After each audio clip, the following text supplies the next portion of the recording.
This Bristol Trucks-Xfinity Betting Picks 2025 edition of the NASCAR Gambling Podcast here on the Sports Gambling Podcast Network is brought to you by Underdog. Underdog's got a brand new offer for new customers. Play just $5 and get $50 in bonus funds when you sign up with our promo code RACESGPN. Driver,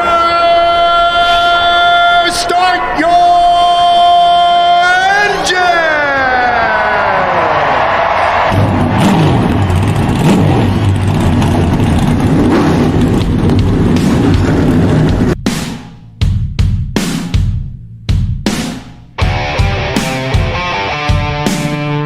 Strap in and pull those belts up tight as the Sports Gambling Podcast Network presents the NASCAR Gambling Podcast. I'm just gonna put my foot on the floor and I'm not lifting till I see God or a checkered flag.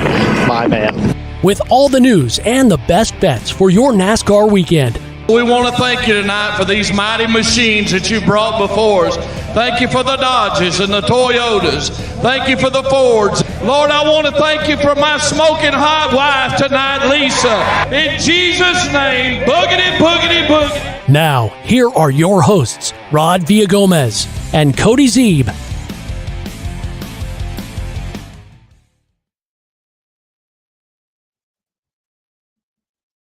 Welcome in to another episode of the NASCAR Gambling Podcast here on the Sports Gambling Podcast Network. He's Cody Zeeb. I'm Rod Villagomez. Today, we tackle both the Xfinity and the Truck Series, as both of them are in the same place this week. So that makes it easier, and they're both at Bristol.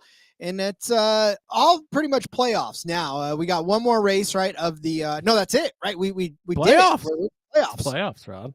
Everything, all playoffs, all the time in NASCAR now. Sometimes you just lose track of what actual week it is. Is it actual September? Is it? It's difficult to keep track, especially because none of them line up. Like Cup and Trucks actually start the same week, but they don't line up. There's different rounds, essentially, less races. And so, yeah, well, I guess it's the same amount of races, but different cuts. It's all sorts of different stuff. So does make it very difficult, unfortunately. But we are in the playoffs for all three. Of course, this will be the first Xfinity Series playoff race, and as we talked about yesterday, it's the cutoff race for the Cup Series. I believe, did we cut? Boy, trucks are just so they don't race so infrequently. I don't even remember. Did we cut people last one? Didn't we? No, I don't think we cut it. This is the cut race for the trucks. Yep. We are going to lose 2 drivers after this week. Yeah. So again, this is a lot of drivers now driving for their playoff lives in both the trucks and we're cutting them next week. Sorry.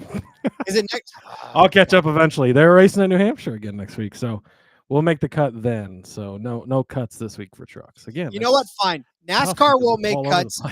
NASCAR won't make cuts. I'll make cuts then. If this is how it's got to be, Cody, I will make the cuts after this week. Fine. Yeah. Might not get cut this week, but you can lock yourself into the next round. As one, Corey Heim, of course, is already done by picking up that win. It was Darlington, right? A couple of weeks ago, the last time they were out. 6 years ago. Yeah, again, the infrequency of the trucks as we get farther in the season sucks, but they are back, all 3 series, and Thursday Night Thunder. Let's go. That might be trademarked. I don't know if they can use that, but we're going to call it Thursday Night Thunder anyways. Craftsman Truck Series on Thursday night, so gotta love it. I actually do love it. Now, the only problem is this, okay? When you start competing with Thursday Night Football, it's tough because that's doing the two screens. That's the smart thing about the Saturday Cup race this week. You're not going up against the NFL. Some college football, but who cares? Well, I mean, not really. I mean, I care, but not as much, right, as the NFL. But yeah, the Thursday night thing then puts you against the NFL on Thursday night. Again, a lot of us can dual screen it these days, but the inconvenience is still there. Yeah, it most certainly is. Well, it's the reason why Canadian football switches over to Friday night football after the NFL season starts, because they know they can't compete directly with the NFL. So, but that's all right. We'll take a few of those. Dual screens, fine. TK checking in saying, hi, guys, and then correcting us because guess what? We need correction. Not really correcting us, but at least shepherding us in the right direction. Yeah. Thank you, TK, for being our producer on the sidelines. All right, listen, I want to tell you real quickly, though, before we get going with anything Bristol related, that we've got 25% off of everything in the merch store. Go pick yourself up some SGPN merch. I guarantee you are not going to regret it. It's all good stuff. We got the DGens only line. We've got the refs are terrorists. We've got the race officials are terrorists shirts out there. And because football season has begun in full force, make sure you go use the promo code football to get 25% off of everything in that store. Well, Cody, like we said, it is Bristol, baby. Short track of all short tracks. It's the last great Coliseum. Yeah, Bristol is that. And I'm telling you right now, it's Bristol under the lights for folks, the night race, the truck race. It's just an exciting weekend all around, Cody. Yeah, absolutely. This is one of the marquee stops on the schedule, right? Everybody loves Bristol. The racing's been great sometimes, and other times not as great. I think in these two lower series, though, we're hopeful for the Cup Series this week after kind of a snoozer in the spring. But these other two series generally produce pretty good racing, and I think we're in for another good couple of races this weekend. I concur. So does Ross Sieg, probably saying hello to us. What do we say? That cousin? Ross is, yeah, your cousin Ryan. I was looking at his stats for Bristol. He's pretty damn good there, like he is most places. I was sort of hoping for some Xfinity Series top 10s or odds. So stay tuned. Sometimes ESPN's a little slow getting those out. Shout out to them for even having them the last couple of weeks when other books have given up on it. But yeah, I think that Ryan potentially could be one to keep an eye on, depending on what his number's at. Indeed. Ross also thinks that Bell is going to win in the Cup. I share He is next week, Rod, at New Hampshire. I've been telling people this for weeks. I know you have, but I think he's going to win this one too, and maybe he'll win the next one, and we'll all be happy. I know Marcus wouldn't be his first time going back to back this year, so maybe he gets it done. Most certainly will not. All right. Is there anything that broke between yesterday and today? I don't think there was any real news. I don't think so. We got a lot to talk about. I think we need to get a move on it, Rod. I think we don't waste any more time getting into the picks. There's not really slow news day. So the after hours episode, we were all fun and games, and now we're down to business. Cody, that it's 5:30, today's the day to be serious. Too much fucking around last night, Rod. No more of this. We got to get our shit together. We got to get this show on the road, man. No more. We got two episodes to cram into one, basically. No more sexy pictures of Noah Gragson. That's all there is. Well, there's always time for sexy pictures of Noah Gragson, Rod. So I'll just throw that up there right now. We'll take a nice good look. Beautiful, beautiful, man. Make sure you bet on Noah Gragson this week in the Cup Series. Go back and listen to the SGP or the NGP After Dark episode last night if you want more sexy Noah Gragson talk. Took us 673 episodes to let our hair down, and boy, did we ever. All right, fine then. Let's start. We'll start with the Truck Series, who are racing, by the way, the UNOH 250. Don't let everything else out there fool you. This is 250, which means that we are set for 250 laps around this 0.533 mile paved track for whatever 200 laps times 0.533. It tells me 106, but that's the 200 mile total. But everybody out there is labeling this as a 200 because they forget that there's an extra 50 laps around this track, and that may make the difference, my friends. Probably 50 laps in the Truck Series is a lot. That's a lot of extra. We've seen what the end of these truck races can look like at times. So definitely could be a crazy one. There's 37 drivers entered for 36 spots. So first time in quite some time this season where we're actually going to have to send a truck home, which is a bit unfortunate, but that's how it goes. So 37 entries, 36 spots. Brent Cruz is going to be back in the number 1 truck. This is a name that I don't think we've seen. I believe this will be his first start. Trayton Lapsevich is going to be in the 02 truck for Young's Motorsports. He's a big Cars Tour guy, late model up-and-comer. Definitely a name to keep an eye on. With only top 5s being available for the Truck Series this week, probably going to be tough, although he probably has a pretty long number. But I don't know that we're going to get that out of him in a young truck. But This is a name to keep in mind and to remember. That is Trayton. Trayton. There we go. Trayton Lapsevich is of course his name. So he'll be in the Sure, O2. you get Norm the Lapsevich right or wrong, right? But you get the Trayton wrong. Good well, job. I've heard the Lapsevich a lot. I like in Cars Tour news stuff or whatever, like things I listen to. I've heard the Lapsevich a lot, but the Trayton that got me tripped up, Rod. It's Trippin' Trayton Lapsevich. Okay, we found the truck that's going to go home. That's Norm Benning in the number 6 car. Corey Day, he's going to return in the number 7 for Spire Motorsports. Stephen Parsons is going to be back in the number 20 for Young's Motorsports. Mason Maggio, Greg Van Alst. Chandler Jones is making another start. We've seen him previously in the 66, or Connor Jones, rather, not Chandler Jones. Chandler Jones plays for Arizona Cardinals for a long time? Sure. Okay, there's that. Connor Jones, rather, he's going to be in the 41 truck for Nice. We've previously seen him in that 66 quite a few times. But moving over to the Nice stuff, which I believe he's made a start or two with them earlier this season. The 62 truck is back for Friesen Halmar. Of course, Caden Honeycutt's driving the 52, filling in for Stewart. But Cole Butcher is going to be making a start in the 62 truck this week.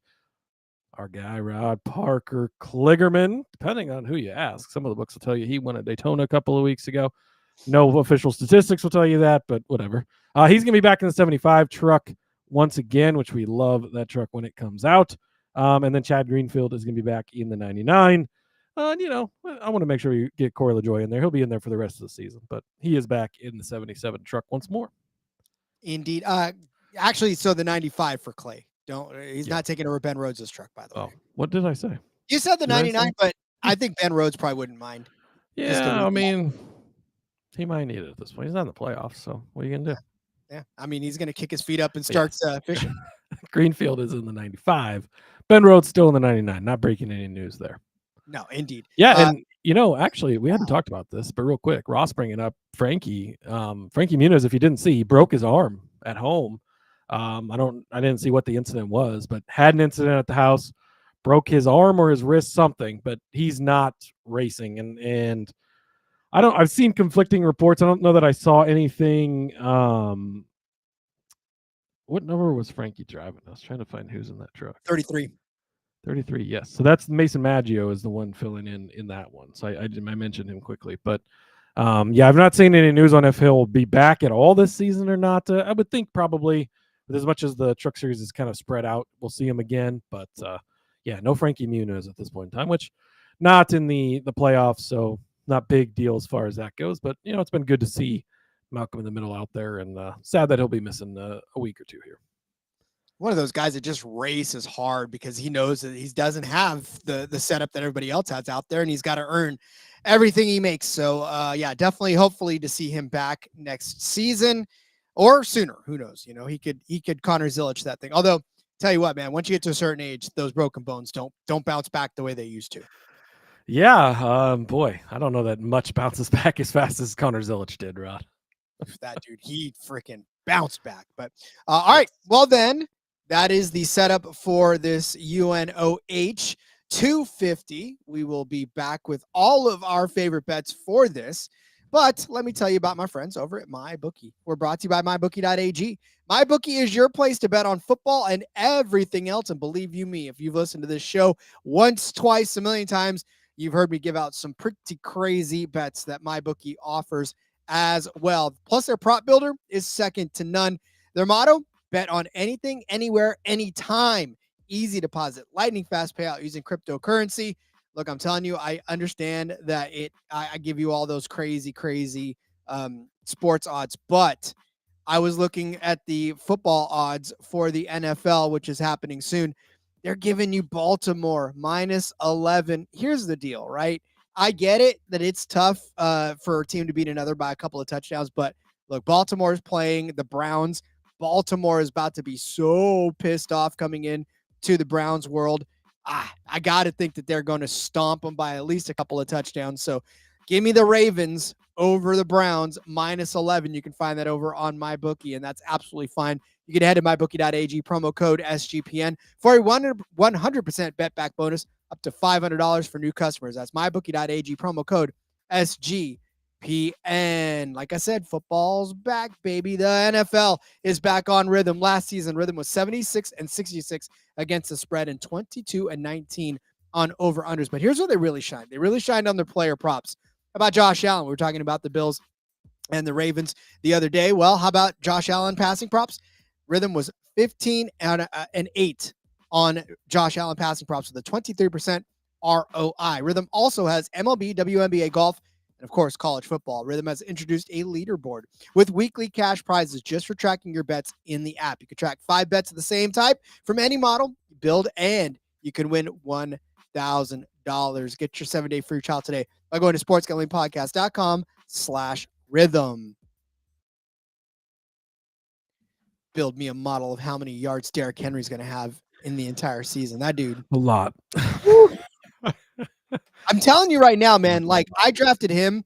I'm in this weird, crazy league, and no one wants to hear about your leagues, and that's fine. But I'm in this weird, crazy league. Is very intriguing. I like this league. Yeah, so it's run by Ryan McDowell. He's the commissioner, and he's got a lot to do with Scott Fish and the Scott Fish Bowl, which we're both in, by the way.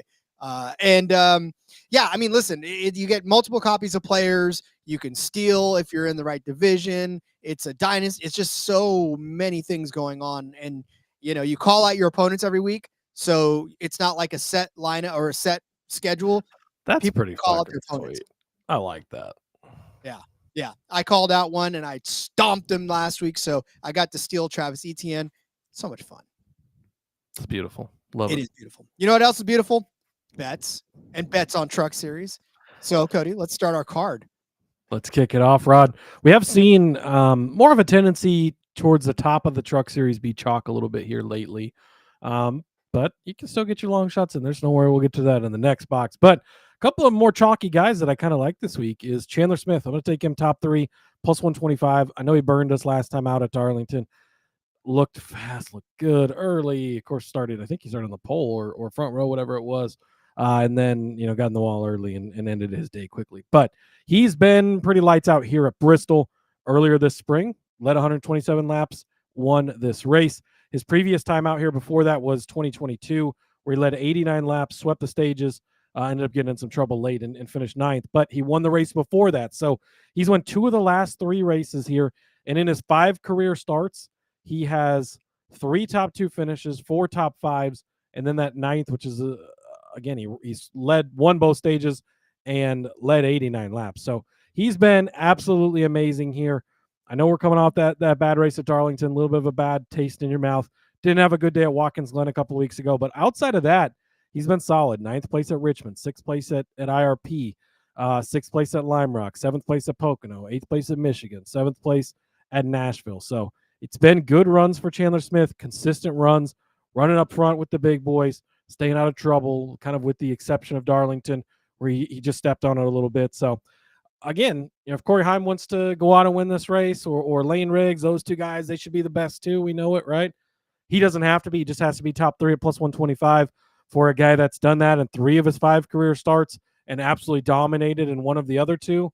I really like that for Chandler Smith. So give me the top 3 at plus 125. And then Ty Majeski.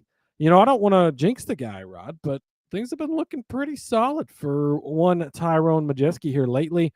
He's kind of had a really good streak of runs. Honestly, his last bad luck was back at Michigan, if you want to say, like a 15th place finish June 7th, but it's been pretty good runs for him lately. 4th place at Darlington, 2nd at Richmond, 7th at Watkins Glen, 5th at IRP, 2nd at Lime Rock, 9th at Pocono. Then we kind of get into a long stretch of bad finishes. 33rd place finish here in the spring. That was part of his piano era, where things were not going well, and pianos were falling out of the sky on him, which he's had a few of those eras. It's a mixed bag of results when you look back at what he's done here at Bristol. His first career start here, he came out, led 45 laps, won the race. You're like, this is his type of track, right? A short track, a fast track. This is where he should be good. He's had some rough starts. I mentioned the 33rd in the spring, 34th last spring, 19th in the fall of 23. 8th place in his other finish here last fall in the race here. So he's got 2 good runs out of the 5. You'd like for that to be a little better. But again, he's kind of streaky. He gets in these bad runs, these good runs. Ended up winning the championship last year on one of those good runs. He's currently in one of those good runs. and you're still getting a bit of a discount on him because I think they're, previously we get to a track like this and he just jump up and be the favorite. That's not the case anymore because they're a little leery of that because he's not always done so well. But running good right now. It's hard to reference current form in the trucks because they race once every 8 weeks, but it does still count, right? Things have been going well for the program for him. I'm going to take him. So Chandler Smith, top 3, plus 125. Tyrone Majeski, top 5 at plus 125 as well. I was about a millisecond away from suggesting Majeski as an outright. And then I thought better of it because I was like, I probably shouldn't do that. But I agree because my research was like, it's not as bad as it's been for him most of the season. So I think this is a good spot for him. A top 5 finish is well within his range of outcomes. And and that's the thing with the top 5. He doesn't have to beat Heim. He doesn't have to beat Riggs. He can, certainly. We know that he can, but he doesn't have to. He just has to finish inside of the top 5. And I think that's very achievable for a guy like him. I agree. And I also agree with your Chandler play too, which is why he is on the thumbnail representing the Truck Series because he's definitely got the potential to do it.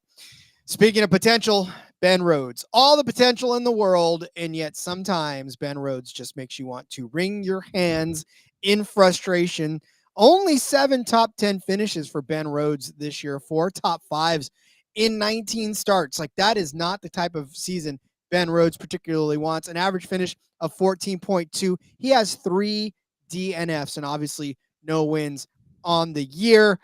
Look, he finished 11th at Darlington. That's okay, right? He finished 8th at Richmond. That's okay. 11th at IRP, 4th at Lime Rock, 4th at Michigan, like 11th at Kansas. These are all good and solid finishes. 5th at Bristol earlier this season, 5th at Martinsville. But he also finished like 18th at Pocono and then 14th at Nashville, 17th at Charlotte. So 33rd at Homestead because of a suspension issue, 14th at Las Vegas. Like it's not been a Ben Rhodes-ish type of a season. So he is in a head-to-head matchup against Corey Day. And you know that we are starting to drink the Kool-Aid on Corey Day because he's starting to heat up in this. When he first came on the scene in Las Vegas, jumped on the pole, everybody's like, whoa, where'd this can come from? His first Truck Series start. He's on the pole now in Las Vegas. Unfortunately, it was a 27th place finish for him there, and then followed up by 15th at Homestead, 32nd at Martinsville, where he got busted up, 15th at Bristol, but first time around that track in a truck. I mean, that's not bad, especially that he started 29th in that particular race. 27 at Rockingham. You're like, all right, maybe we're overhyping him. But the last 3 races, 5th at Nashville, 2nd at IRP, 9th at Darlington. Like he beat Ben Rhodes head-to-head at Darlington. That says a lot. In fact, he beat him head-to-head in IRP as well. Beat him head-to-head in Nashville. So the last 3 races that they've been in participating together, Corey Day has gotten the best of Ben Rhodes. And I get it. Ben Rhodes, perennial playoff driver. But like you said, not this year. So guess what? Now he's just out there logging laps and trying to do good for himself. But Corey Day is out there trying to build a resume. And he's been doing it lately. And I think he's going to continue that string. And you're going to get him at minus 125 over on ESPN. But like I said, this is a matter of a very young driver that is starting to come into his own and has beaten a very veteran driver the last 3 times that they've gone head to head. And I don't see that slowing down any for Corey Day. My eyes are open to him now, like everybody wants them to be. So, yeah, I like this. We've cracked the William Sawalich code. I think I've cracked the Corey Day code as well, which I'll have more thoughts on that later. But in the Truck Series in particular, I really like Corey Day this week, I will say. So I actually completely agree with this head-to-head. If this is actually the one head-to-head I found that I really liked, you already had it, so I left head-to-heads off my truck card, but I will ride this one with you, Rob. Beautiful. Yeah, there was a few of them that I was kind of toying with, but yeah, when I saw the Day versus Rhodes one, I couldn't pass that one up. Yeah. So yeah, this one stands out. And like there's no playoff Rhodes this year. It's he's done, right? He's out. And where he's at right now, I don't know how. I mean, not that he's not motivated, he's not going to try, but it's a different level for sure. Most certainly is. All right, Cody, speaking of a different level, this guy is on it. Oh, he is on a different level, Rod, and that's our friend Parker Kligerman. If you hurry, you can go over to Bet365 and get his top 5 at 11-1. ESPN bet he's only 7-1. So I wouldn't wait. I would go get this if you have the opportunity. If you only have access to ESPN, you only get the 7-1. I would still take it to this number. I actually had it in the doc at that number and then found it the bigger number. So if you can get the 11-1 on 365, please go get that. I would imagine that doesn't last too long, but you're going to want that one. And then I'm also going to take him top finishing Chevrolet at 14-1. So take a look at Parker Kligerman. He's in the 75 truck for Henderson. We've seen over the years it's a part-time truck. He's kind of been their driver for years, really. He's been making starts here since 2017 in the 75 truck. But when they pick and choose their schedule, they do it at the tracks that in particular Parker Kligerman is going to be good at and is going to run well, and he continues to do so. It's not all been roses for him here, but there have been some really good batches of roses. He's obviously riding high off of a huge victory. He's the only winner at Daytona a couple weeks ago in the Xfinity Series. If you ask Caesars or DraftKings, Rod, nobody else was ever in that car. It was only Parker Kligerman. He did all of it, so congrats to him for that. But 14th here in the spring, you'd like to see better. 18th last fall, you'd like to see better. But there are some good outliers here. 2022, or not outliers, but good runs. 2022, a third-place finish. He's got the ceiling of finishing third. Now, that's not a one-off because in 2020 in the fall race here, a fourth-place finish. Is that not enough for you? Well, in 2018, he also had a fourth-place finish. All of these in Henderson trucks. By the way, the first fourth-place finish was in a Chevrolet. The second one was in a Toyota. And the third one was back in a Chevrolet, all with the same team, but they switched manufacturers, changed things up on him. Doesn't matter. Showed up, got good results here. The other 2017, rather, you had an 8th-place finish. 2012, back in the day for Red Horse Racing, Toyota. That was, a long time ago. He finished second place here at Bristol and 10th in his first start for Brad Keselowski Racing all the way back in 2011. So a really good track record for him at this track. Now, I will say the Truck Series starts have been disappointing this year for what we expect. 31st at Watkins Glen, 14th at Charlotte, 25th at Rockingham, 14th here in the spring, 36th at Daytona. Now 14th here in the spring. That there's some positives to that, right? If we could build on that and get a little better, you'd like to see that definitely. And you'd like to have had some better stuff. But there's been good runs over the last couple of years with him in that truck. And for the top Chevrolet bet, you look at the field of Chevys in this one, Ron, and of course the tab I had that had all the Chevys closed, so we're just going to do it the old-fashioned way here and go through. But I mean, you're looking at the Spire trucks, right? So Corey Day, Grant Enfinger is in there in his truck. The McAnally Hillman trucks, so Daniel Hemrick, Tyler Ankrum. Ankram's had some good runs here, by the way. Just tossing that out since he didn't make the card. The Young's Motorsports truck. The Nice trucks, but in the Nice trucks, like this week, it's Connor Jones, Matt Mills, Andres Perez de Lara, Bailey Curry. I'm not overly threatened by any of those. Raj, obviously, in a Chevrolet. The Connor Mosaks of the world, but that's pretty much your Chevy lineup. It's not super top heavy. It's not strong. The guys at the top of the odds board, Heim, Riggs, Smith, Majeski, all these guys not in Chevrolets. So it's a pretty wide open Chevrolet field. A guy like Hemrick you would expect to be up there, but doesn't always happen. Kligerman has the upside of third, fourth place finishes, done it multiple times here. So I love him at these numbers. The 11-1 or 7-1, whatever you can get for the top 5, I'll take either.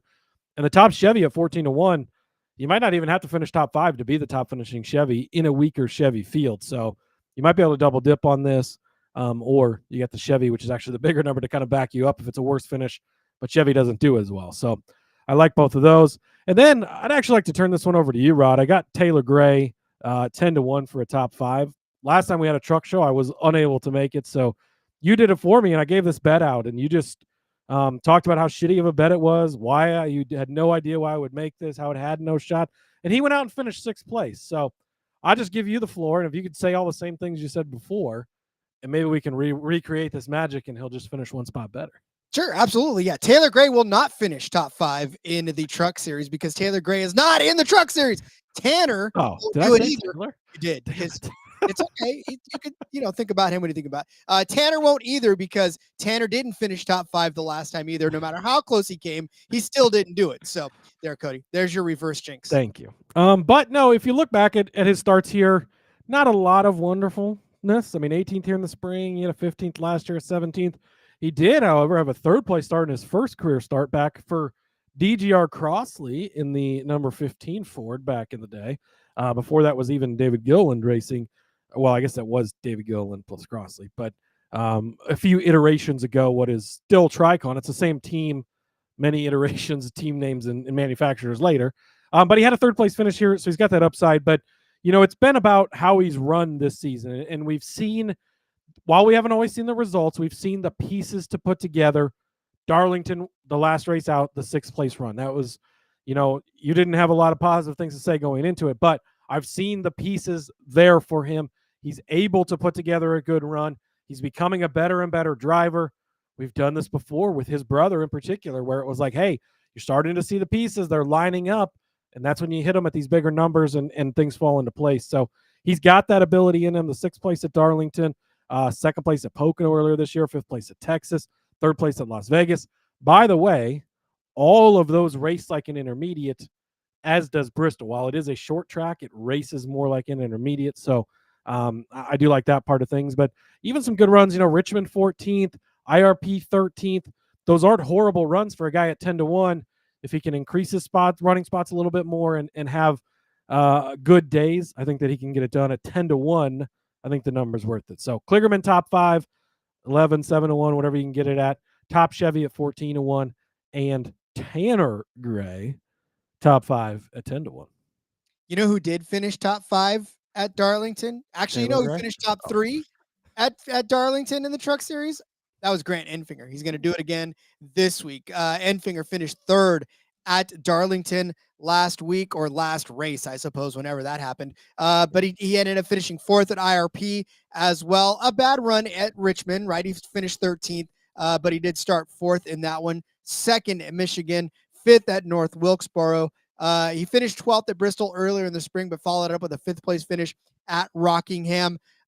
So a lot of decent runs there for Grant Enfinger. He's plus 250 to repeat as a top 5 truck in this particular race. How's he done at Bristol in his career?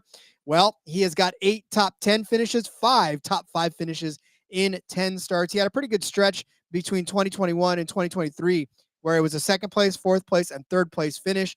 9th, 17th, and 12th in his last 3. So kind of falling on some hard times at Bristol. Like I said earlier in the year, he had that 12th place finish, but his average finish on this track altogether is 7.2, which again, for Grant Enfinger, like, we wrote him off a little bit in the middle of the season. We were on him at the beginning of the year, and then we kind of wrote him off as he was running a little bit of a rougher stretch. Because again, top 5s is all we had.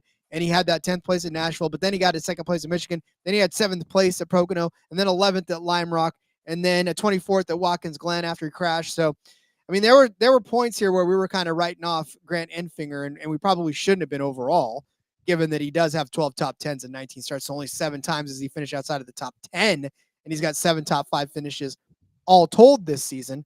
But the thing about it is that I think Grant Enfinger obviously going to be one of those drivers that we have to watch. He doesn't have to beat Riggs in this one, like you were talking about. Doesn't have to beat Heim in this one. He doesn't have to beat Chandler Smith in this one. He's just got to do what he's been able to do several times over this season, and that's finish inside of the top 5, just like he did last week or last race or whatever at Darlington. And, like I said, I have a feeling this is a Grant Enfinger type of a quiet week for him to sneak his way into the top 5 where everybody else is jockeying for the win. He's just going to slide right up in there and find his way into a top 5 and make us all very happy back-to-back weeks as a top 5 finisher.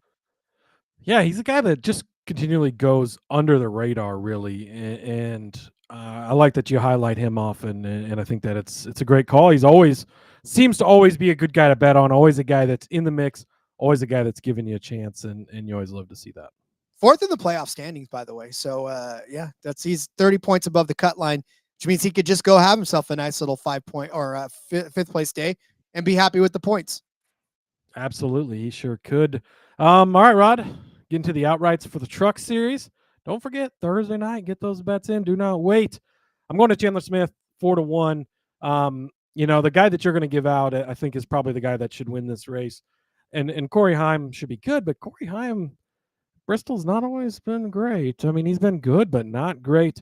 But Chandler Smith has been great here. At 4-1, He's won 2 of the last 3 starts here, top 3 in 3 of his 5.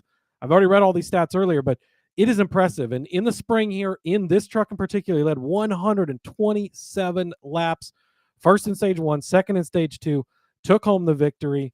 And then the last time out, it was a Kyle Busch truck back in 2022, but he led 89 laps, swept the stages, had a great day. Chandler Smith loves this track. He's been very good here.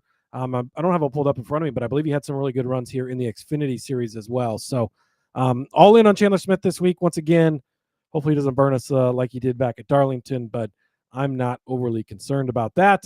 And then, Rod, Daniel Hemrick. I think there's not, you look up and down the board here, and it's like just not a ton that you love that really jumps out to you. But Daniel Hemrick is just a guy that always is right there. And if tragedy strikes and something happens late in this race, he's in position to pounce like he did at Martinsville earlier this year, where he only led 4 laps but got the win because he put himself in position. That's just what he does. Second place at Darlington last time out. Right there, ready to win if something happens to Corey Heim there at the end. Second place at Watkins Glen. Almost won that race, actually. 7th place at IRP, 9th at Lime Rock, 5th at Pocono. Had a bad day at Michigan, 6 overtimes later, all that craziness. But 4th at Nashville, 8th at Charlotte, 4th at North Wilkesboro, 2nd at Texas, 3rd at Rockingham, 1 Martinsville race back there. It's been mostly good finishes all season for Daniel Hemrick, putting himself in the right position. Christian Eckes, who we're going to get to here in a couple of minutes when we switch over to the Xfinity Series side of things, so good the last couple of years in that 19 truck as well. So if they've got some of the notes in there about that truck, he could definitely use that. 13th place run here in the spring. You'd like to see better. He did start on the pole, and I don't remember what happened, why he got shuffled back. He only led 8 laps. But the fact that he started on the pole, I think means that they do have some of the notes in there for what made that truck so fast. If they can just fine tune that, I think he could have a fine day and put himself in position. Is he just going to beat Heim, Riggs, Smith outright? Probably not, although I think he could. But he'll be in position if he needs to be, and at 16-1, I think that's worth a shot. Yeah, I was looking at Hemrick for a couple of different bets, and I think outright's probably the way to take him because he's either going to win this race or he's going to finish in 10th. So I highly I agree with you on that one. And then for Chandler Smith, absolutely. I mean, that's the guy that has already won this race, should win this race, or at least on this track, should win on this track and be good. And a lot like what you said with Corey Heim, right? I mean, Corey Heim only has 1 win on this track, a 6th place finish, a 2nd place, and a 3rd place in the last 3 years to go along with another 10th place finish when he was in that KBM truck back in the day. So, I mean, he's only got the 1 win on this track. Can he come out and do it again? Abso-freaking-lutely. But I like the price on Lane Riggs because Lane Riggs is at 3-1 to win this race. He did come in 4th earlier this season when he was running this one in the spring. Oh, I'm sorry, 6th place finish in the spring for him there. But I mean, look, Lane Riggs, this has been the Lane Riggs and Corey Heim show, right? Both of these guys 1-2 on the leaderboard in playoff standings. Obviously, Corey is advanced, but Lane Riggs plus 38 to the good, which he's established all season long that he's been the 1A to Corey Heim's 1B. 1 at Pocono, 1 at IRP, finished 3rd at Richmond. Frustrating day at Darlington. Started on the pole. Probably should have won that damn race. Led 71 laps. Official finish is 17th, but we all know better than that. 3rd place at Nashville earlier in the season. Like I said, that 6th place at Bristol. Runner-up at Homestead. 5th at Las Vegas. It's just been one of those things for him that you either like him or you don't. I get that, but he's been a very solid truck driver all season long, and he's been giving Corey Heim hell, and Corey knows it, and he's probably not going to disappear anytime soon. So I most certainly am a fan of taking Lane Riggs, especially at 3-1 at Bristol. He has 3 top 10 finishes and that win. So a 10th place in 2020 and 2014, and then a 6th place, like I said earlier, plus to go along with a win in 2024. So he's already won on this track recently. I think he can do it again. Yeah, no arguments here. I definitely was looking hard at Riggs before you already had him in the sheet. So he's really good at these short tracks. He's been the guy that's been able to keep up with Heim the most. So I think that Riggs and Smith, honestly, Heim obviously is the dominant guy, the guy in the Truck Series right now. But a track like this, I think these guys are much more on a level playing field to him than everyone else. I concur. All right, we're going to go over all of our bets at the end of it, but that is the end of the Truck Series. We'll come back after the break, start talking about some Xfinity Series picks for you. But first, speaking of picks, how about Underdog Fantasy? Underdog also is a great place to play Fantasy Pick'em, where you can win up to 500 times your entry. All you got to do, pick higher or lower on your favorite player stats. It's available in a ton of sports. Again, as if you've ever heard me, I've given out some I've disc golf, I've given out esports, but again, it's NFL season, and they're giving you Deebo Samuel, and this is how I know these guys are listening, right? Yesterday, when I gave this pick out, Deebo Samuel was projected at 3.5 rushing yards. That is now up to 6.5 rushing yards. And you know what? I'm still taking the higher than on that one because Deebo Samuel had only one carry, but made that carry count last week for 19 yards. He would have obliterated this projection a couple of times over. So I still think he's going to get higher than 6.5 rushing yards. So take that. And 54.5 receiving yards. I'm taking the higher on that one as well. So you get kind of a bonus pick from me there. Plus, Underdog's got a brand new offer for new customers. Play just $5 and get $50 in bonus funds when you sign up with our promo code RACE, SGPN. We're also brought to you by Novig. Novig is America's #1 sports prediction model, or market rather. Since Novig is an exchange, you know you're getting some of the best prices in the market. Novig is available in 35 or more states. Download the Novig app and get $50 when you spend $5. Use our promo code SGPN. Get in on the action with Novig. Promo code SGPN. Well then, Cody, let us turn our attention to the Xfinity Series, where it is the Food City 300.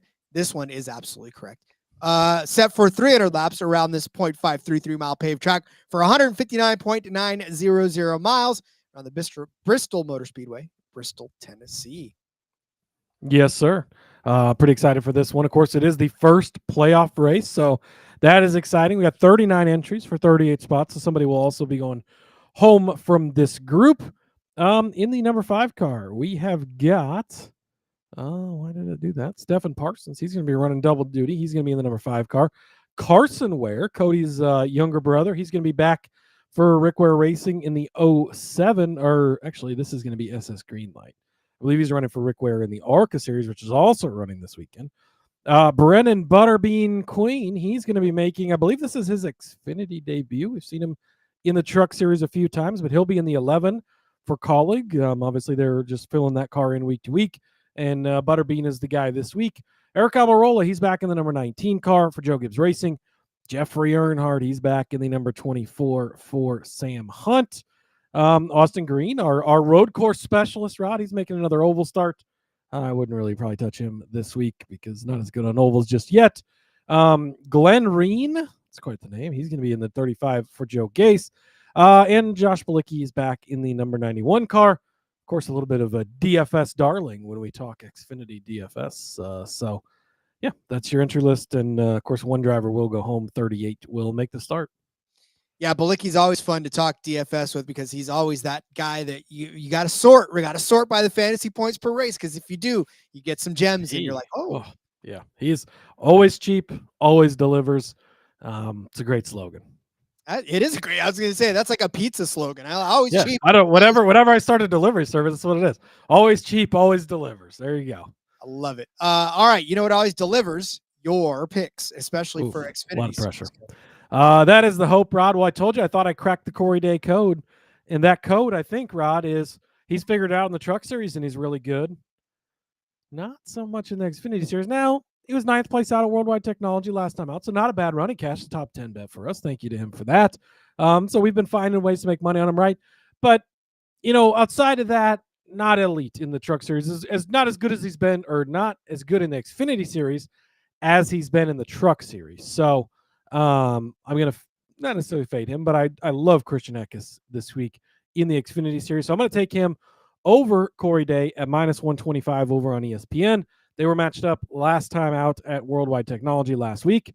3rd place finish for Christian Eckes. We told you he'd have a good day. He did. To the 9th place for Corey Day. Iowa, they were matched up as well. 10th place for Christian Eckes and 24th for Corey Day. So an easy win there. Now Eckes kind of went through a bit of a struggle a while back where he had a lot of DNFs and some issues. But Day in his other starts, 24th at Sonoma, 11th at Nashville, still a respectable run. 16th at Texas is fine. 21st at Martinsville, rather. Not horrible runs, but not great runs either, like I'm expecting from a Christian Eckes. Christian Eckes has finished two top 5 finishes in a row. He's been top 10 in 3 of the last 4, 5 of the last 7 Xfinity Series races. So, I think Kaulig's kind of working some of those kinks out, probably having these Cup drivers and better drivers in that 11 car, giving them feedback. I'm sure that's translating over to Eckes as well as they try to get that program back on track, right? They really got off track for a while there, trying to get that back on track. If you go back and you look at Christian Eckes in the Truck Series here, I'm very sad he's not racing in the Truck Series this week. Top 4 in the last 3 Truck Series races. He led 150 and 144 in 2 of those races. Extremely, extremely good here. I mentioned it earlier when we were talking about the 19 truck, how good he was here in that truck. So very good driver here. So I'm going to take Christian Eckes over Corey Day at -125. And then I'm also going to take Christian Eckes as a top 5 at 4-1. I forgot to throw that out at the top, but that's also in this box in the kind of Christian Eckes section here. Over Day at -125 and taking him top 5 at 4-1 as well. Stay tuned in the Discord. We'll see if we get top 10 options for ESPN. They've been good about top 10s lately. But at least at the time we started the show, I'll pull it up here again and double check, but no top 10 odds have been out. I don't know that you get good enough top 10 odds on Eckes, but if it's even like a -125, that's a hammer for me. I think he will easily be a top 10 car this week. So that's the Christian Eckes portion of this program.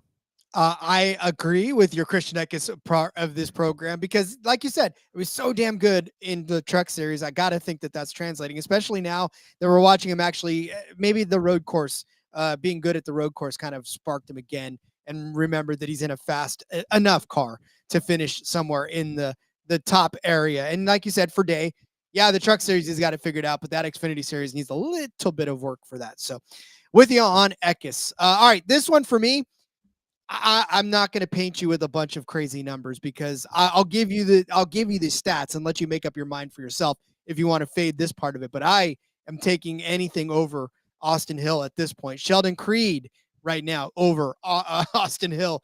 It's a tough one to swallow at -130. I get it because even if you look at Sheldon Creed, this is what was it yesterday? The spinner versus spinner in Busch and who was the other head-to-head that I gave against? Who was it?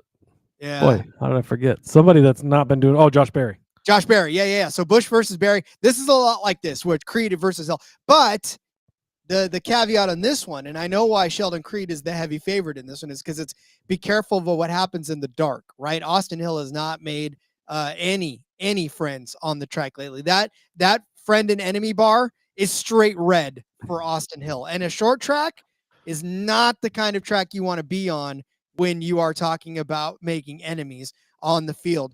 So Austin Hill, yeah, I got a 12th place finish at Gateway the other day, but again, that's not necessarily someplace that you can be the kind of driver you want to be when that guy's in your rear view. And believe me, there's a lot of folks that were not giving him any slack.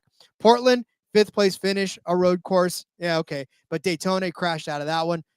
Indianapolis, he finished 34th. Dover, 13th. Chicago got a 4th place, but that's a road course as well. Going back to some of these other ones before this, but see, if you were talking this before, I would have definitely taken Austin Hill. 7th at Nashville, 7th at Charlotte, 4th at Texas, 1 Talladega, 6th at Rockingham. He did end up finish 24th in this race earlier in the spring, which is another reason why it kind of gives you pause. 16 at Darlington. He did win at Martinsville, which is a short track.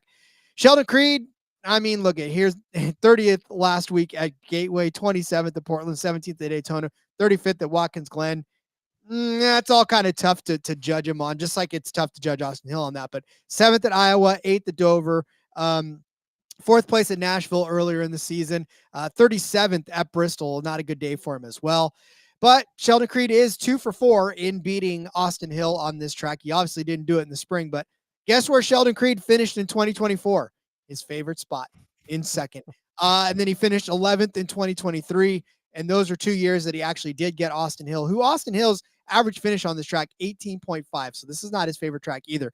24th in the spring, 14th before that in the fall of 2024, 33rd in the fall of 2023, and then third place finish in his very first start in 2022. So for me, this is just someone's going to get theirs. Someone is going to be able to get their bumper to Austin Hill and pay back that whatever's been going on with Austin Hill lately, and this is the track to do it. So I'll take anybody over Hill, up to and including Sheldon Creed at -130. I just meant to ruffle his feathers, right, Rod? Isn't that the Dale Earnhardt line from racing Terry Labonte at Bristol? I mean, this is a good place to show your displeasure, and there's a handful, maybe a couple of handful of drivers not happy with Austin Hill right now. So I like it. He's also not been great at this track, as you documented, so I will fully back you on this one. Rod, I've got over here the ballot for the 2025 NASCAR Gambling Podcast Hall of Fame for drivers that have just made us so much money this year. And this guy's name is actually in the top, off the top of the ballot in gold. You can't even vote on him. He's automatic qualification. He's already in the hall. We haven't even got to the voting section. He's locked in because he's made me more money than anybody else this year. And that is William Sawalich. And we're taking his top 5 at 3-1. He cashed huge, fucking huge for us last week at Worldwide Technologies. I believe it was a 7-1 top 5 last week. Goes out, starts in third, leads 7 laps, finishes in second place. Beautiful day from him. That was coming off the run in second place at Portland. Daytona, Watkins Glen, whatever. Indy, 6th place. Iowa, 11th place, which at the time, like, that's a great run by him. 9th place at Dover, a track that does race very well. Comp to this. 3rd place at Sonoma. That kind of kicked off his good run. Where he had some good results finally and got things turned around. So he's coming in with a full head of steam. Didn't finish well here in the spring. Shocker. He didn't finish well anywhere back in the spring. So not worried about that at all. I love William Sawalich. Continue to ride the wave. He's in a good car. He's in a fast car. He has become, it's J.J. McCarthy. Did not look good in the first half the other night, Rod. William Sawalich did not look good in the first half. But in the second half, it's like you replace the quarterback. It's like you replace the driver. He's coming out and just having himself a hell of a game.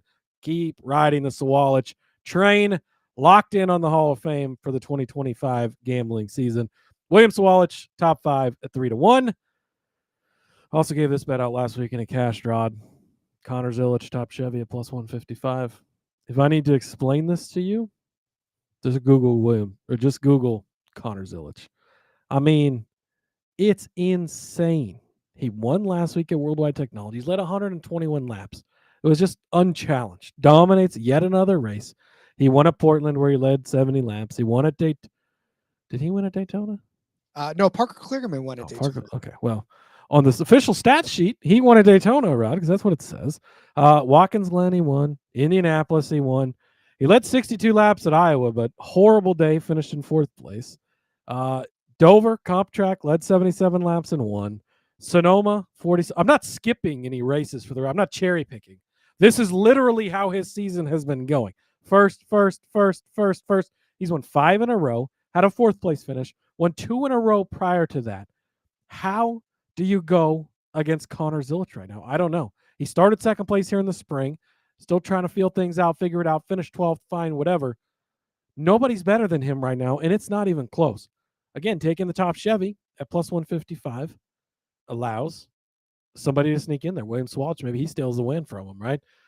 Maybe it's Eric Almirola's night and he gets the win. There's a couple, there's not a ton of Fords, but Sam Mayer type, the Sheldon Creed, Sheldon Creed to win. That was funny. Sam Mayer could win. Maybe Ryan C gets it done. I don't know. But this covers him if it is an Eric Almirola day. One of these other guys kind of steals the win from him. You're still getting top Chevy for a guy who's +250 outright. +155 just to beat all the other manufacturers of his kind, right? Chevy, which there's a lot of them that are really good, all guys of the world and others. But that allows that little bit of wiggle room for a Toyota or Ford to win this race and still to cash pretty good on him. So I don't know how you fade a guy that's like, this isn't like Corey Heim's been impressive and good, but he's lost a lot of races. Like, this is just complete utter dominance from Connor Zilisch right now. So until it stops working, I think you just have to keep pulling the trigger on it. No, I 1,000% agree with you on that one because Connor Zilisch, we're getting into Max Verstappen territory, right? Where it just seems like every single race he's Maybe winning. it's a Red Bull thing. I was going to say, is it a Red Bull? Thing? It's got to be a Red Bull thing. It's got to be. Could be a connection there. Yeah, Red I Bull. go grab a Red Bull. They give you wings, man. It does give you wings, Rod. So saying that could be the key. No, I mean we're watching Max Verstappen type dominance in the Xfinity Series right now, and for you to even get plus 155 for him to be the top chef, for him to even be plus money on anything, because we watched the books hammer Max Verstappen down. I can't believe he's plus money to win this race, Rod. I know. That's what I'm saying. It's don't tell anybody we're not there yet, but we won't say we're insane. Like, what are we? Okay, get to the next bet before I give away the rest of the card. All right, fine. His teammate Carson Quapple. I'm going to take him as a top 5. Now it's funny because Cody and I both. Cody put in the doc first. Williams Walsh top 5. I don't care what the number is. I saw Rod sends the doc over, and we're both in there editing at the same time. And there's not positional bets up yet, but I wanted to make sure I claimed the Swalwich top 5. So I knew he was in the doc, so I put in Swalwich top 5, and then I just wrote in all caps, I don't care what the number is, Rod. I'm taking this. So, yes, you had your own rebuttal. Yeah, so I put in Quapple top 5. I don't care what the number is, Cody. And thank you for giving me that number. That's plus 250. That's a better number than I thought was going to be for Carson Quapple as a top 5, who, by the way, the last time he was out at Bristol, finished runner-up. How do you get almost 3-1 for the runner-up of the spring race here in this one? He finished second look to at the rest of his season. That's how. Well, yes, but he finished second to Kyle Larson in that race. Now, this is, of course, part of when we were thinking that Carson Quapple might be the Connor Zilisch of this, but he did finish 5th in Darlington the race before that, falling on some pretty hard times between Rockingham, where he's finished 16th, 17th at Talladega, 19th at Texas, 17th at Charlotte, 9th place at Nashville. That's pretty good. 19th at Mexico City. But, like I said, falling on some pretty hard times as of late, but he did get a 9th place finish at Iowa. God, I wish his engine wouldn't have blown at Gateway. We could have seen some good stuff from him there, but he did get caught up as well. Finished 37th in that race, but it looked like he had some speed because he started 8th in that race. Look, JRM is fast. We know this. JRM competes every single week. We know this. And for Carson Quapple to have gone out and been the runner-up in the fall, or in the spring rather, in his very first attempt at a Bristol race, right? That is pretty damn impressive. If he puts together even close to a run like that and finishes in 5th, I'll be happy, especially at plus 250. Yeah, I actually love this bet. I've got more thoughts on Quapple here in a second, but yeah, I think that this is the perfect type of track that sets up well for him. Obviously, a lot of speed in the JRM camp. We know that. We've seen a lot of speed from Quapple. Putting it all together and getting the finishes has been his biggest problem. He's had a lot of runs where he's looked good and not finished well, but he did it already here in the spring. So I do like that, Rod. Moving over to the outrights for the Xfinity Series. Connor Zilisch is plus 250 on Caesars. How do you not bet this? You do. I mean, I can't think of a reason not to. He's been good everywhere. Road courses, intermediates. Depending on who you ask, he won a super speedway. He won at Dover, the comp track to this.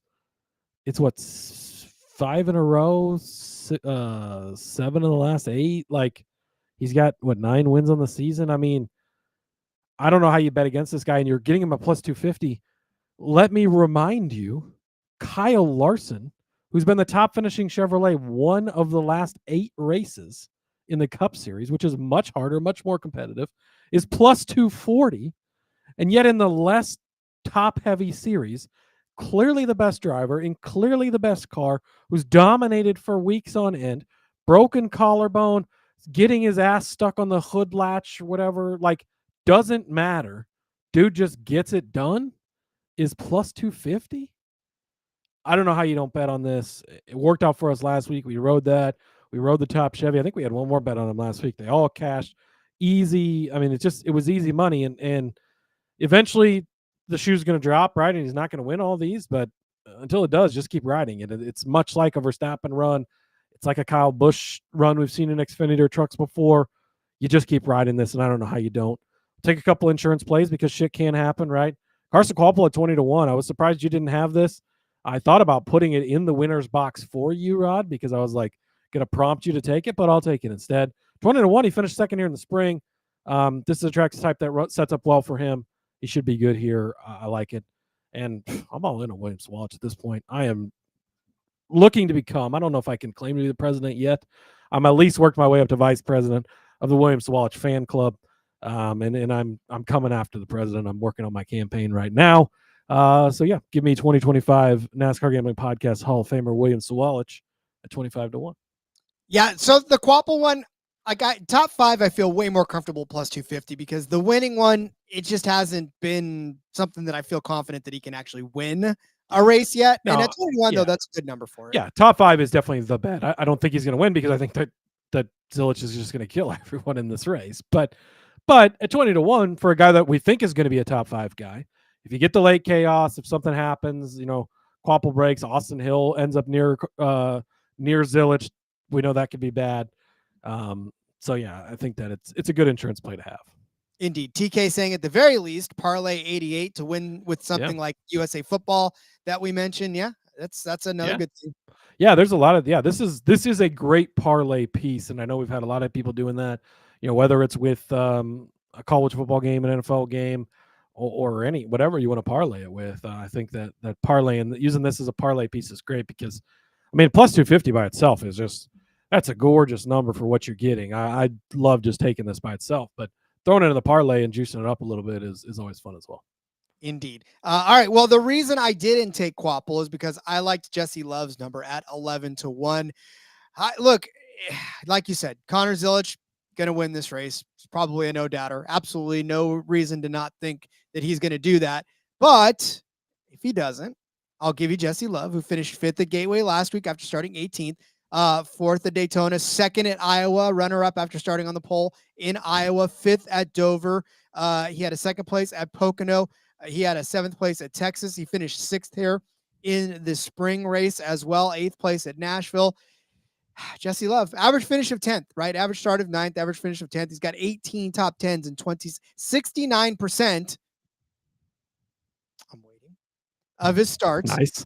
Sorry, I fell asleep over here. Nice, Rod. Yep, 69% of his starts have been top 10 finishes.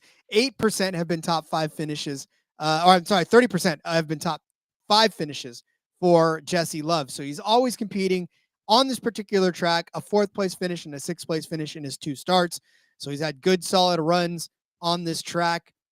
Like you said, though, with a guy like Carson Quapple who can hang around the top 5, with a guy like Jesse Love that can hang around the top 5, if monsters crawl out of the gutters or something, or something happens to that 88, Jesse Love will be right around to the front and could capitalize given a couple of good late restarts. And 11-1 is a pretty good number for something like that to happen. Yeah, don't mind that one at all. Indeed. All right. I know TK said that Love has the skill to hang, but seems like he just doesn't have the car to keep up with the 88. We know that's the problem. Yeah, that's even the other JRM cars don't. They do not. All right, get out your pen and paper. Time to go over our bets for Bristol, and we'll go all the way back in the rewind machine and give you some truck series. I started you off with Corey Day over Ben Rhodes at -125. I threw in Grant Enfinger as a top 5 car at +250, and Lane Riggs as a winning truck at 3-1. And then in the Food City 300 in Xfinity, I gave you Sheldon Creed over Austin Hill at -130. Carson Quapple top 5 at +250, and Jesse Love to win the race if Connor Zilisch doesn't at 11-1. Cody in the truck race gave you Chandler Smith as a top 3 truck at +125. Ty Majeski top 5 truck at +125. Parker Kligerman top 5 truck at 11-1. Threw in the top Chevy at 14-1 as well. Tanner Gray top 5 at 10-1, and then Chandler Smith at 4-1. Daniel Hemrick at 16-1. To win the race. In Xfinity, Cody gave you Christian Eckes over Corey Day at -125. He gave you an Eckes top 5 at 4-1. William Swalch top 5 at 3-1. Gave you Connor Zilisch as the top Chevy at +140. Also gave you Connor Zilisch to win the race at +250. Carson Quapple at 20-1. William Swalch 25-1 to win the race. I'm so glad that we were able to get the Truck Series episode in before the Truck Series race.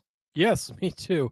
You never know with the books and how they roll, but shout out to the books for getting stuff done. We got everything except Xfinity top 10s, so stay tuned in the Discord. Hopefully we'll get some of those and we'll give you some picks on those. If and when they do drop, I'm going to hold out hope for that. So yeah, glad we were able to put these into one nice proper episode. Good thing we got going when we did, Rod. Cracking the whip at the beginning of the show there, because we have still gone over the hour mark here. So I'm glad it was fun. I think we got a lot of good bets in here. Don't forget Thursday night for the trucks, Friday night for Xfinity, and even the Cup Series Saturday night. Everything is bumped up this week. So get all your picks in, get all your fantasy stuff in early, all the fun stuff. And yeah, let's go make some money on these guys. Let's go make some money. We'll be back tomorrow with DFS for the Cup Series, because by the time we get this out, you won't have much time to do anything else. So Cup Series DFS tomorrow. If they give us some underdog, maybe we'll throw in some underdog as well. So check back tomorrow for more of the show. So Cody, as we wrap things up tonight, let everyone know where they can find you out there in the real world. Yeah, follow me over on the X, Rod, at Husker_Zeeb. You can find all my stuff there. There's a ton of it, just constantly cranking out stuff for sportsgamblingpodcast.com, along with other things. So check it out. Always appreciate all the support. Good luck to everybody, and we'll see you tomorrow for DFS. Yes, sir. Follow me on Twitter at RJ Villagomez, linking about everything I've got going on, whether it's here. Make sure you're checking out the Back Road. Seth and Elliott tomorrow. We'll hold it down as they talk about Bristol for you. And of course, check out all of our game previews, mine and Cody's, as we break down all of week 2 for the NFL over there on sportsgamblingpodcast.com. See you guys tomorrow. Some DFS. So until then, everybody, we love you very, very much. We'll see you tomorrow. And let's go racing and let it ride.